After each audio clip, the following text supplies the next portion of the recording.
وَلَوْ يُؤَاخِذُ اللَّهُ النَّاسَ بِظُلْمِهِمْ مَا تَرَكَ عَلَيْهَا مِنْ دَابَّةٍ وَلَكِنْ يُؤَخِّرُهُمْ إِلَى أَجَلٍ مُّسَمًّى فَإِذَا جَاءَ أَجَلُهُمْ لَا يَسْتَأْخِرُونَ سَاعَةً وَلَا يَسْتَقْدِمُونَ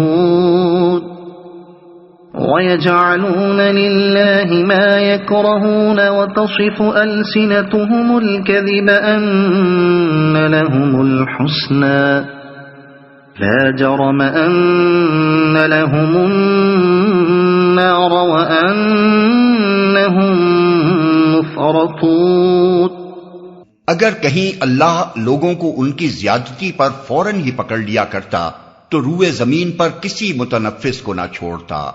لیکن وہ سب کو ایک وقت مقرر تک مہلت دیتا ہے،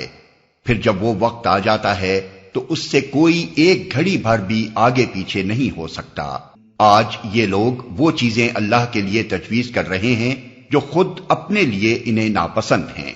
اور جھوٹ کہتی ہیں ان کی زبانیں کہ ان کے لیے بھلا ہی بھلا ہے، ان کے لیے تو ایک ہی چیز ہے اور وہ ہے دوزخ کی آگ،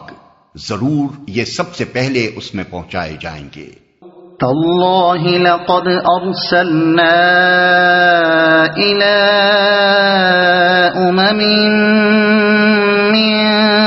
قبلك فزين لهم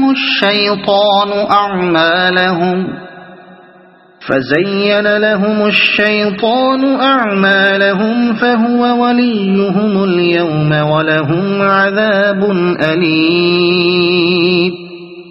وما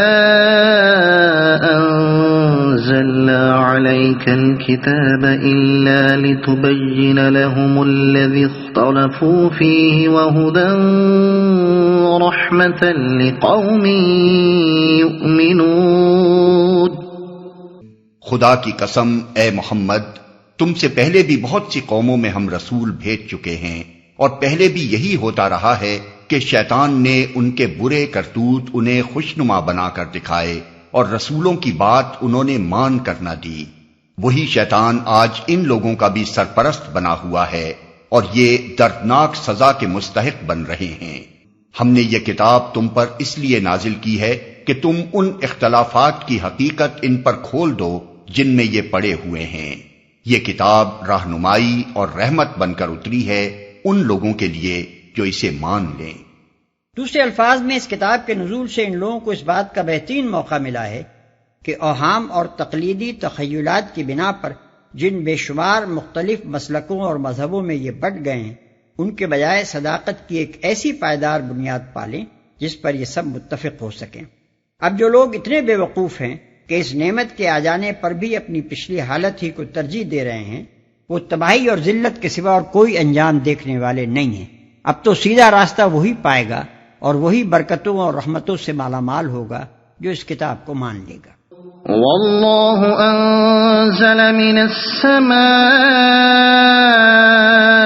ماء فأحيا به الأرض بعد موتها إن في ذلك لآية لقوم يسمعون۔ تم ہر برسات میں دیکھتے ہو کہ اللہ نے آسمان سے پانی برسایا اور یکا یک مردہ پڑی ہوئی زمین میں اس کی بدولت جان ڈال دی، یقیناً اس میں ایک نشانی ہے سننے والوں کے لیے۔ 53 الف، یعنی یہ منظر ہر سال تمہاری آنکھوں کے سامنے گزرتا ہے کہ زمین بالکل چٹیل میدان پڑی ہوئی ہے، زندگی کے کوئی آثار موجود نہیں، نہ گھاس پھوس ہے، نہ بیل بوٹے، نہ پھول پتی اور نہ کسی قسم کے حشرات الارض۔ اتنے میں بارش کا موسم آ گیا اور ایک دو چھینٹے پڑتے ہی اسی زمین سے زندگی کے چشمے ابلنے شروع ہو گئے۔ زمین کی تہوں میں دبی ہوئی بے شمار جڑیں یکایک جی اٹھیں اور ہر ایک کے اندر سے وہی نباتات پھر برآمد ہو گئیں جو پچھلی برسات میں پیدا ہونے کے بعد مر چکی تھی۔ بے شمار حشرات الارض جن کا نام و نشان تک گرمی کے زمانے میں باقی نہ رہا تھا، یکایک پھر اسی شان سے نمودار ہو گئے جیسے پچھلی برسات میں دیکھے گئے تھے۔ یہ سب کچھ اپنی زندگی میں بار بار تم دیکھتے رہتے ہو، اور پھر بھی تمہیں نبی کی زبان سے یہ سن کر حیرت ہوتی ہے کہ اللہ تمام انسانوں کو مرنے کے بعد دوبارہ زندہ کرے گا۔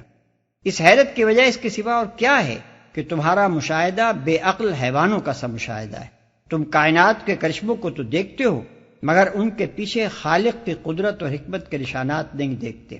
ورنہ یہ ممکن نہ تھا کہ نبی کا بیان سن کر تمہارا دل نہ پکار اٹھتا کہ فی الواقع یہ نشانیاں اس کے بیان کی تائید کر رہی ہیں۔